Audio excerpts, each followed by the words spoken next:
دیکھا گیا ہے کہ بعض وہاں کے کعبۃ اللہ شریف کے غلاف کے دھاگے یا کوئی ٹکڑا وغیرہ لے آتے ہیں، نکال لاتے ہیں، تو شریعت کیا کہتی ہے کہ ہمیں یہ درست ہے آیا یہ کام کرنا؟ اس حوالے سے کیا کرنا چاہیے؟ دیکھیں یہ شرعاً بالکل جائز نہیں ہے. اگر کوئی اس طرح غلاف کعبہ کے ٹکڑے نکالتا ہے، دھاگے نکالتا ہے، یہ جائز نہیں. اور یہ اس مقصد کے لیے غلاف چڑھا ہوا نہیں ہے کہ لوگ یہاں سے ٹکڑے کرتے ہوئے اس کے پیس لے کر چلے جائیں. تو جو بھی زائرین جاتے ہیں، عمرہ کرنے والے، یہ تو آپ غلاف کعبہ کو چومیں چھوئیں، ٹھیک ہے، یہ اپنی جگہ ہے. اپنی محبتوں کا، عقیدتوں کا اظہار کرتے ہیں لوگ، خانہ کعبہ سے چمٹ کر دعائیں کرتے ہیں، ٹھیک ہے. آپ دیگر شرعی احکام کا خیال رکھتے ہوئے آپ یہ کر سکتے ہیں، اس میں کوئی حرج نہیں ہے.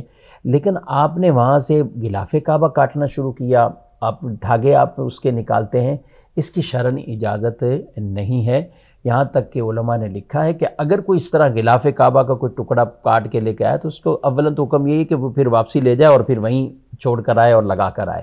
لیکن فی زمانہ اس طرح کا یہ پاسبل عام طور پر نہیں ہوتا، تو پھر کیا کرے، کسی فقیر پر وہ صدقہ کر دے، اس کو تصدق کر دے.